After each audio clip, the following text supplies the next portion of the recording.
ආයිබෝවන් සවාරි පිටුව සමග සම්බන්ධ ඔයගොල්ලෝ සාදරයෙන් පිළිගන්නවා. අද සවාරියේ අපි යනවා එමරල්ඩ් බුද්ද බලන්න. මේ එමරල්ඩ් බුද්ද තියෙන ස්ථානය ළඟම තමයි ග්‍රෑන්ඩ් පැලස් එකක් තියෙන්නේ. ග්‍රෑන්ඩ් පැලස් එකට ඇතුල් වෙන්න බාත් 500ක් ගෙවන්න ඕනේ. නමුත් සමහර දවස්වලට ටෙම්පල් එක අරලා තිබ්බට ඒ බුද්ද ප්‍රතිමාව තියෙන බුදුගේ වහලා තියෙන්න පුළුවන්. ඒක නිසා පොඩ්ඩක් ෂෙඩියුල් එක චෙක් කරලා යන්න. ඉතින් දැන් අපි බලමු මෙතෙන්ට එන හැටි. ප්‍රතුනාම ඉඳන් මෙතෙන්ට සාමාන්‍යයෙන් කිලෝමීටර් 7ක් වගේ තියෙන්නේ. ඉතින් ග්‍රැබ් එකකින් කතා කරගෙන යනවා නම් සාමාන්‍යයෙන් බාත් 154ක් වගේ තමයි යන්නේ. නමුත් ගොඩක් කට්ටිය යනවා නම් ග්‍රැබ් වෑන් එකක් කතා කරන එක පහසුයි. ග්‍රැබ් වෑන් එකට බාත් 380ක් වගේ ප්‍රමාණයක් යනවා ප්‍රතුනාම ඉඳන් යන්න. කවුසාන් වල නතර වුණොත් කිලෝමීටරයක්වත් නැහැ. හැබැයි පයින් යන්න කම්මැලි වගේ නම් ග්‍රැබ් එකේ මෝටර් සයිකලයක් කතා කරන් යන්නේ බාත් 37යි. තවත් ක්‍රමයක් තමයි මම කියලා දීපු චොප්‍රායා එක්ස්ප්‍රස් බෝට් සිස්ටම් එකේ ඇවිල්ලා තාචාන් කියන පියර් එකෙන් බැහැලා ඇවිදගෙන යන්න පුළුවන් ග්‍රෑන්ඩ් පැලස් එකටයි වට ප්‍රකෑව වලටයි. ඔව් ඊළඟට වැදගත්ම දේ තමයි ඇඳන් යන ඇඳුම. ඇඳන් යන ඇඳුමේ සීමාවන් පනවලා තියෙනවා. පළවෙනි සීමාව තමයි ස්ලීව්ලස් ෂර්ට් ඇඳගෙන යන්න බෑ. දෙවෙනි එක තමයි වෙස්ට් ඇඳගෙන යන්න බෑ. තුන්වෙනි එක තමයි ෂෝට් টොප්ස් අර බුරිය පේන්න අඳින ඒවා තියෙන උඩට. ඒවා අඳින්න බෑ. ඊට පස්සේ සී ත්‍රූ ඇඳුම් අඳින්න බෑ. ඊට පස්සේ ෂෝට් පෑන්ට්ස් ඇඳගෙන යන්න බෑ. ඊට පස්සේ තෝර්න් පෑන්ට්ස් ඒ කියන්නේ ඉරිච්ච කලිසම් අඳින්න බෑ. ඊට පස්සේ ටයිට් පෑන්ට්ස් ඒ කියන්නේ හිරට අඳින ඒවා ඒවා අඳින්නත් බෑ. ඊට පස්සේ ක්ලොත්ස් කියන්නේ මේ අර බැගි ඒත් තනිස්සෙන් උඩට තියෙන්නේ. ඒවා අඳින්නත් බෑ. ඊට පස්සේ මිනි ස්කර්ට් අඳින්නත් බෑ. මේ කාරණා ටික දැනගෙන හරි හොඳට ඇඳුමක් ඇඳගෙන ගියොත් ඇතුල් වෙනකොට කිසිම ගැටලුවක් ඇති වෙන්නේ නැහැ. ඊළඟට යන්න ප්ලෑන් කරන් ඉන්නවා කෝකටත් මේ ග්‍රෑන්ඩ් පැලස් එකේ වෙබ්සයිට් එකට ගිහිල්ලා බලන්න යන්න ප්ලෑන් කරන් ඉන්න දවස ග්‍රෑන්ඩ් පැලස් එක ඇරලාද නැද්ද කියලා. හරි එහෙනම් දැන් ඉතින් අපි යන්කෝ ඇතුළට. ඔන්න ඔහම තමයි එන්ට්‍රන්ස් එක තියෙන්නේ. හරි. ඔය මේ පොලිසිය කට්ටිය ඉන්නේ බලාගෙන හරියට ඇඳුම් ඇඳගෙන එනවද කියලා. දැන් අපි අතුලට යන්කෝ. අර දැක්ක නේද මේ ටවර් තුනක් වගේ තියෙනවා. මම ඔය වම් පැත්තේ පින්තූරේ පේන්නේ දිගටම පේලියක් තියෙනවා. ඒ වගේ ටවර් 8ක් තියෙනවා. මේ පන්සල හදපු රජතුමා මේ ටවර් 8 හදලා තියෙන්නේ වර්ණ 8කින්. ඒකෙන් පෙන්눔 කරන්න හදන්නේ බුද්ධ ආගමේ මූලධර්මයක් වෙච්ච ආර්ය අෂ්ටාංගික මාර්ගය. ආර්ය අෂ්ටාංගික මාර්ගය මොකක්ද කියලා දන්නේ නැති කට්ටිය ඉන්නවනම් ආර්ය අෂ්ටාංගික මාර්ගය තමයි නිවනට යන මාර්ගය. ඒකේ සම්මා දිට්ඨි, සම්මා සංකප්ප, සම්මා වාචා, සම්මා කම්මන්ත, සම්මා ආජීව, සම්මා වායාම, සම්මා සති කියලා සඳහන් වෙනවා.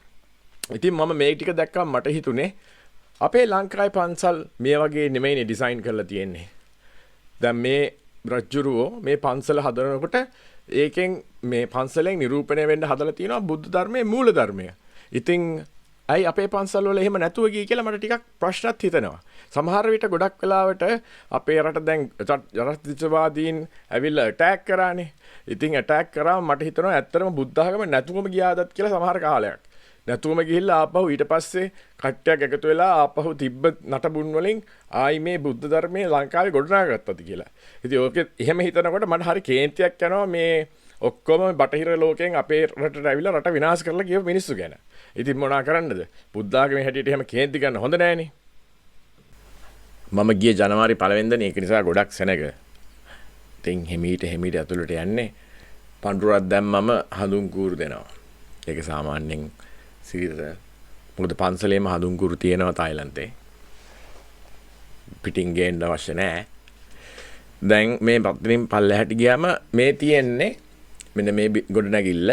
මේක ඇතුලේ තමයි මේ එමරල්ඩ් බුද්ද ඉන්නේ. ඒ ගොඩනැගිල්ල ඇතුළට කැමරා එකක් ගෙනියන්න බෑ. එතකොට මේ පිළිමේ හැදුවේ කොහෙද කොයි කාලෙද කියලා හරියටම වගතුගක් කවුරුත් දන්නේ නැහැ.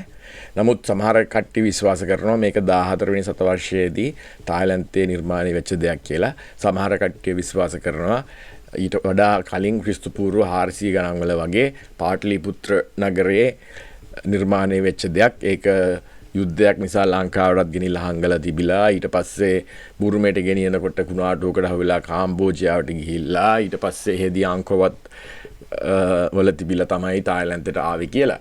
ඉතින් ඒ වගේ කටකතා තියෙනවා. ඒ වගේම තව වැදගත් දෙයක් කියන්න තියෙනවා. දැන් මේ එමරල්ඩ් බුද්දා ඉන්න බුදුගෙදර ඉස්සරහාවේ පේන්නේ මම අර තියෙන පොඩි පින්තූරේ චෛත්‍ය දෙකක් තියෙනවා.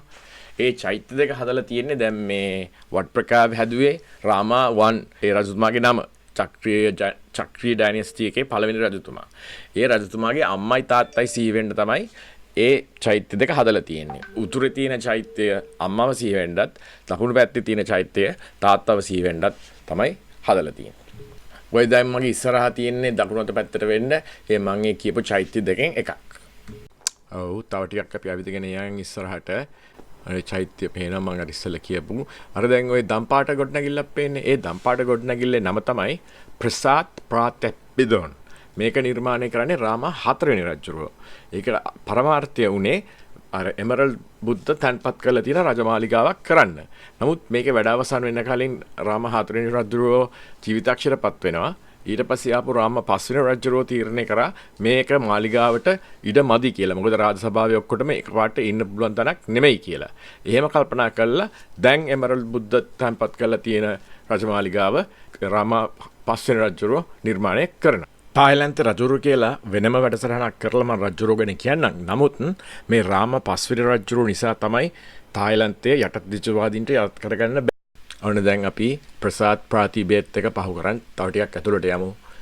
මේ ගොඩනැගිල්ලට මහජනයාට යන්න බෑ. දැන් ලස්සන දිලිසි තියෙන මේ අර තියෙන දැන් ඊට පස්සේ මැද තියෙන ගොඩනැගිල්ල. ඒකට කියන්නේ ප්‍රාමන්දොප්. ඒ කියන්නේ මණ්ඩපය වගේ වචනයක් තමයි සංස්කෘත භාෂාවෙන් ආපු. ඒක පුස්තකාලයක්.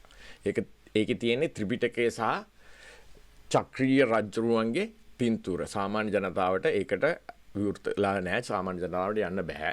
ඒක රජුරුවන්ගේ බුදු ධර්මයේ හදාරන පුස්තකාලය. ඊට පස්සේ මගේ මේ වම් අත පැත්තට වෙන්න තියෙන ගෝල්ඩන් ටෙම්පල් එක. ඒක ප්‍රාසි රතනා චේති කියලා කියන්නේ. චෛත්‍ය කියන වචනේ චේති කියලා තමයි මෙහි කියන්නේ. මේක ශ්‍රී ලංකාවේ තියෙන ස්තූප අනුකරණය කොටගෙන 19 වෙනි ශතවර්ෂයේ නිර්මාණය කරන ලද්දක්. ඒකට හේතුවක් නම් මොකද්ද කියලා දන්නේ නැහැ. දැන් ඔය ඉස්සරහා තියෙන්නේ කාම්බෝජාවේ අංකවත් වල ආකෘතියක්. කතාවක් තියෙනවා අර එමරල්ඩ් බුද්ද කාලයක් අංකවත් වල තිබිලා තමයි මේ තායිලන්තයට ගෙනාවේ. ඊට පස්සේ මේ පේන ගොඩනැගිල්ල සිමෙන්ති සහ චීන පෝසලීන් වලින් නිර්මාණය කරන ගොඩනැගිල්ලක්.